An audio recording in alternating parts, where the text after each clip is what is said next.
Olá, pessoal. Como eu havia comentado com vocês, tenho pretensão de gravar alguns vídeos, né, algumas curtas videoaulas, com o objetivo de complementar um pouquinho a perspectiva do professor Diego, né, e a perspectiva do nosso estudo e metodologia de trabalho. Com isso, as abordagens que eu farei, elas são abordagens do ponto de vista de nós podermos pensar sobre a proposta de trabalho, né, que é o formato de artigo, e pensar, consequentemente, e correlacionadamente a isto, a questão das problematizações filosóficas, né, e temas que serão abordados por vocês, né, e de perspectiva da proposta da disciplina.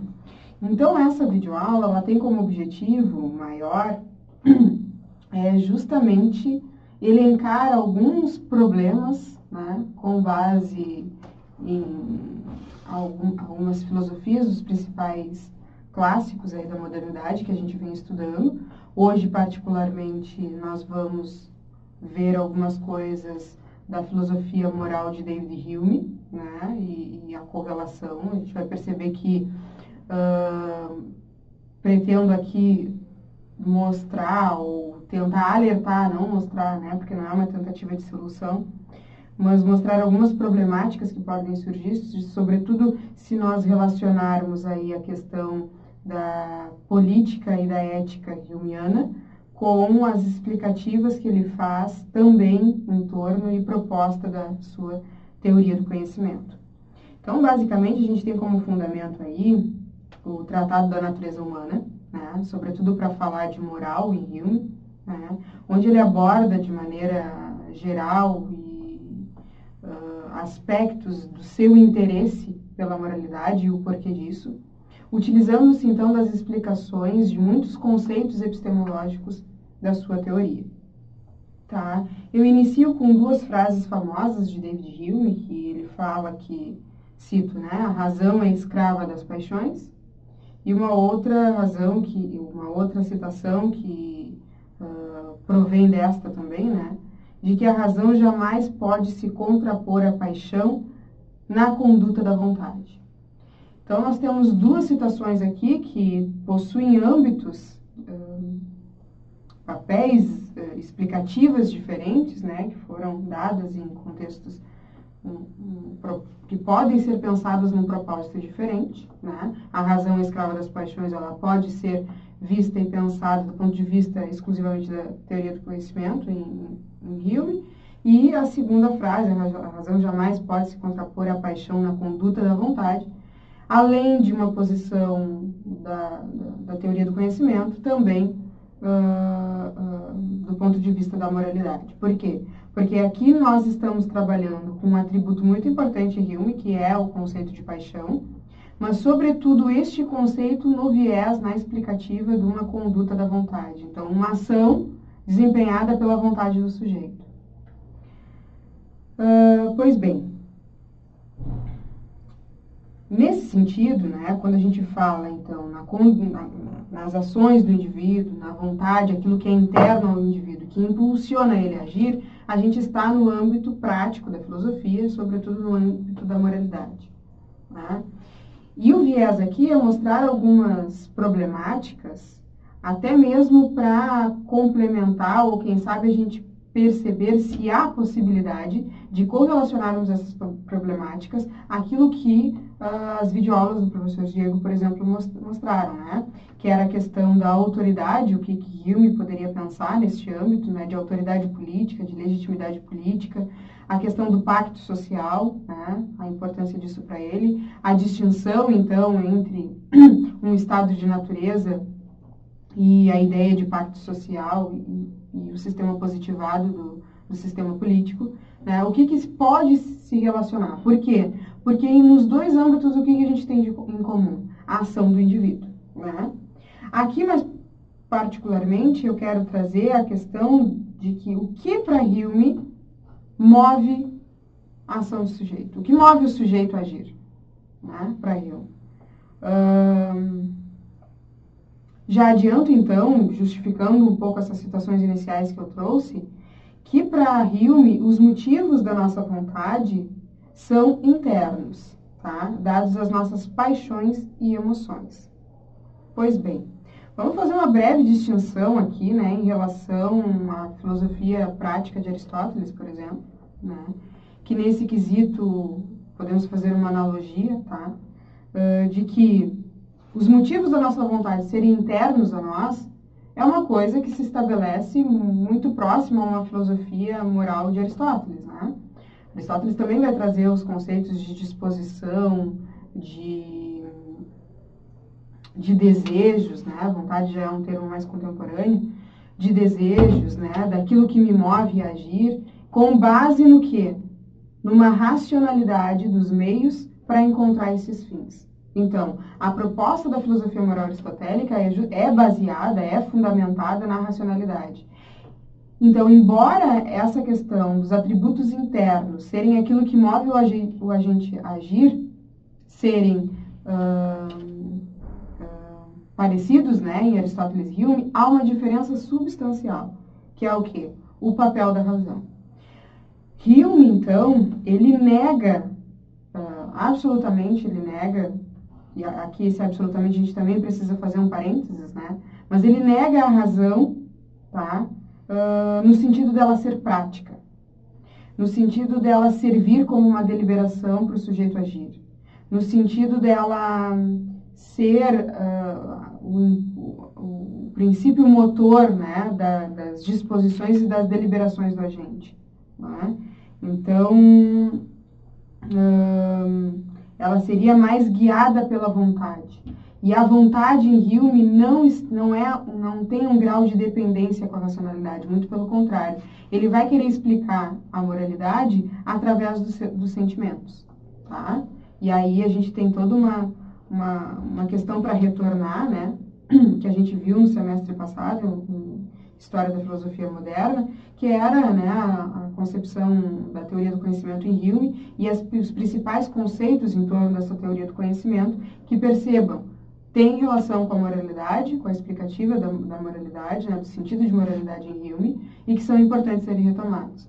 Como, por exemplo, as ideias as percepções, né, que são divididas em impressões e ideias simples e complexas, né, as impressões de sensação e reflexão, são coisas que são conceitos estabelecidos dentro de uma perspectiva epistemológica, mas que vão ser fundamentais, né, conhecê-los e conceituá-los, lembrá-los da sua conceituação para a explicativa da moralidade. Tá? Então, nesse sentido, a moral, e aí eu trago aqui um pouco da interpretação do Giovanni Reale, né, no sentido, quando ele fala sobre a moralidade em Hume, ele vai dizer o seguinte: a moral, por conseguinte, deve derivar de algo diferente da razão. Com efeito, diz Hume, a moral suscita paixões e promove ou impede ações, coisas que, pelos motivos expostos, a razão não está em grau de fazer. Portanto, conclui Hume, aí ele faz uma citação própria do filósofo, é impossível que a distinção entre bem e mal moral possa ser estabelecida pela razão, posto que essa distinção tem sobre nossas ações uma influência da qual a razão é inteiramente incapaz. Então, ele, com essas passagens, e sobretudo aquela passagem inicial que eu falei de a razão é escrava das paixões, alguns atribuem, né, a Hume um emotivismo moral, onde a razão, e aí os críticos vão dizer, né, que pode ser até uma tese excessiva, né, de que a defesa de que dentro de um emotivismo moral em David Hume é que a razão ela não possui papel algum, tá? Nem meramente instrumental, muitas vezes. Outros comentadores vão se apoiar numa defesa de uma razão instrumental, pelo menos, né? Na medida em que a razão ela não tem um papel direto aqui, né? Mas ela possibilita ser um norte, né? Uma orientação para os sentimentos, para as emoções e para as paixões. Mas o que move, então, as ações dos indivíduos são justamente os sentimentos estabelecidos por David Hume, tá? Pois bem, então a razão, ela não fundamenta a moral, tá?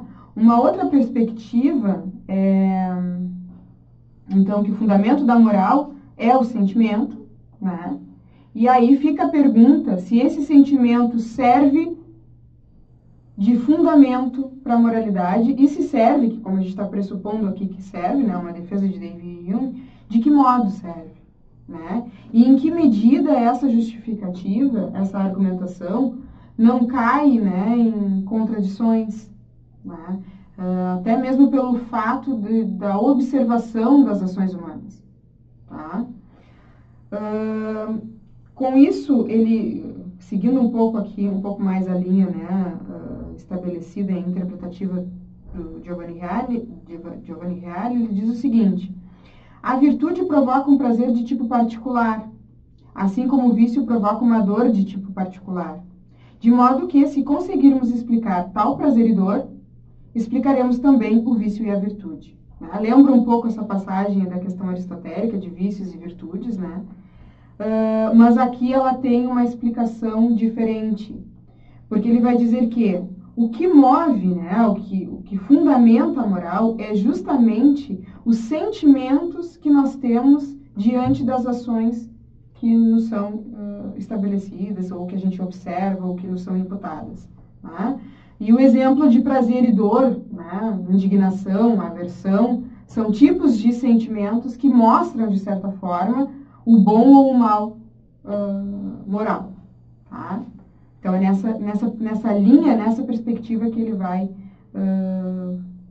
se engajando, tá?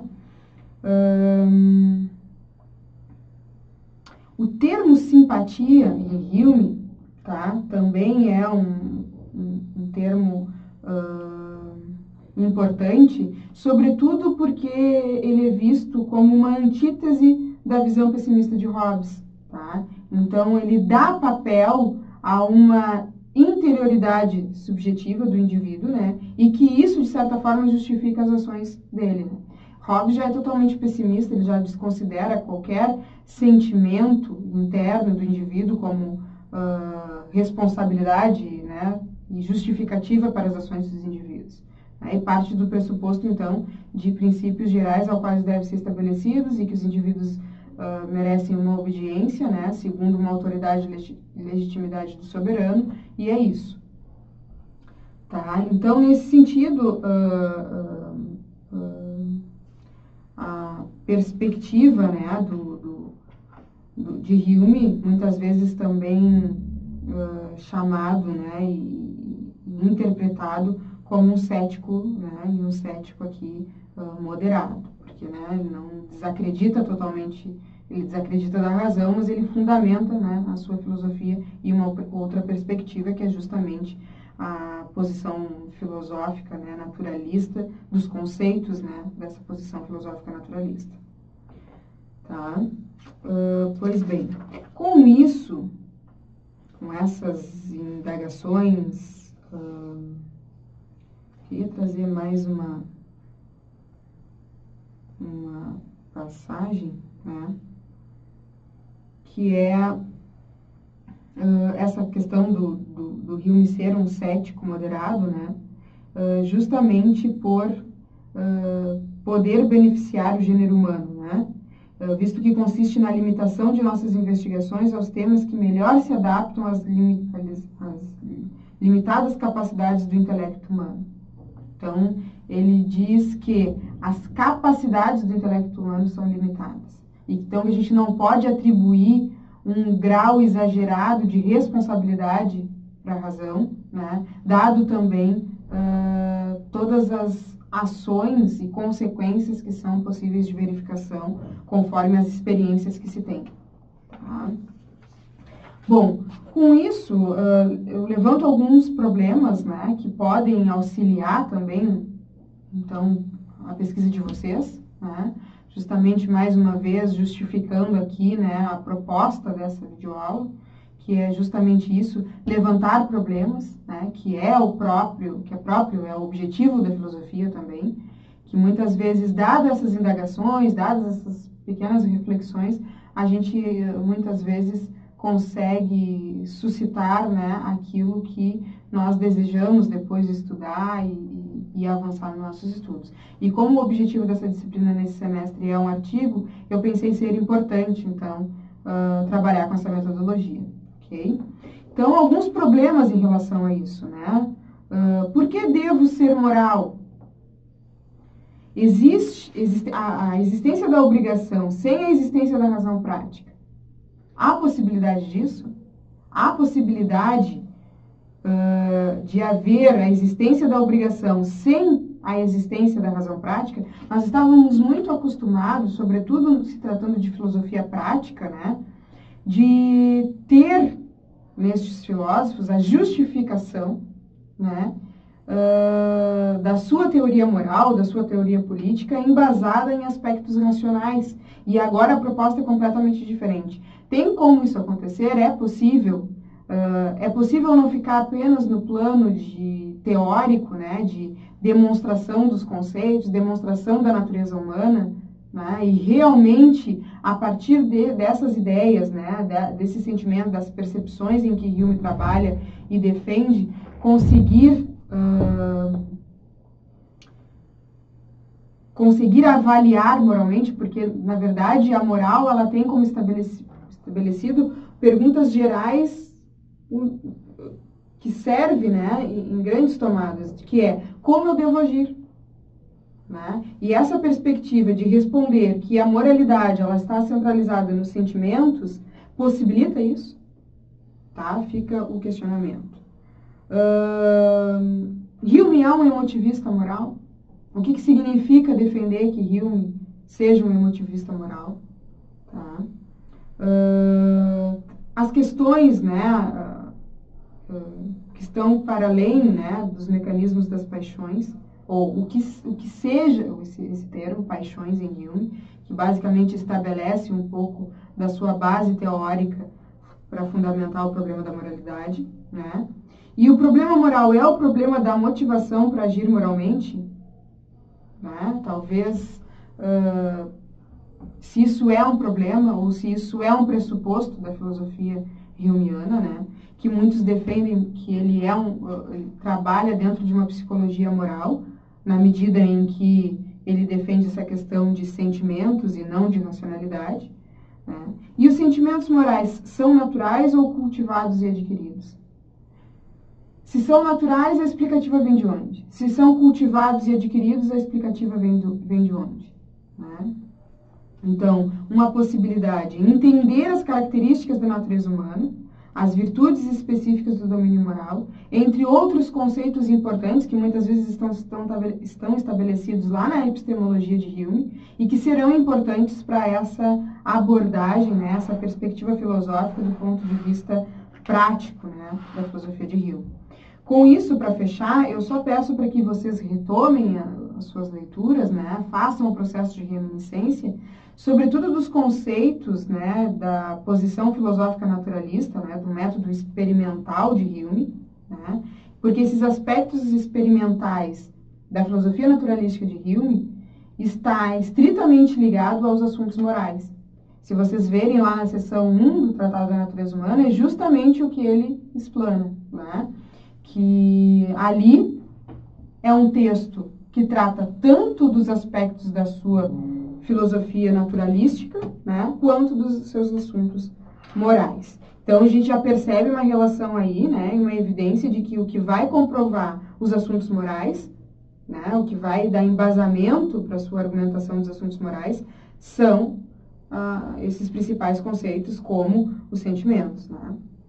Então, a gente tem ali as percepções, né, que a gente pode aqui falar, de modo geral, que é todo e qualquer conteúdo mental, né? A possibilidade, são as possibilidades possíveis da mente, são as possibilidades que a mente permite, né, se relacionar com o conhecimento em geral. As percepções, elas são divididas em impressões e ideias, isso vale retomar, né? E estas distinguem-se por força e vivacidade. Né? As impressões também aqui, de modo geral, a gente pode dizer que são os dados fornecidos pelos sentidos, né? E essas impressões, elas podem ser tanto impressões de sensação, quanto impressões de reflexão, né? As internas, então, seriam os sentimentos de prazer e dor, né? A gente pode atribuir aqui um grau de reflexão. E as externas seriam, como, por exemplo, o cheiro de uma flor, as sensações que eu tenho, né? Muito embasadas nos meus sentidos, tá? E aí são as impressões de sensação. As ideias, por suas vezes, são as impressões representadas em nossa mente, conforme lembramos ou imaginamos, né? Então, percebam que, para Hume, não há conhecimento inato, não há possibilidade para uma teoria do inatismo, né? A sua teoria toda é fundamentada dentro de um método empírico, tá? E esses princípios, né,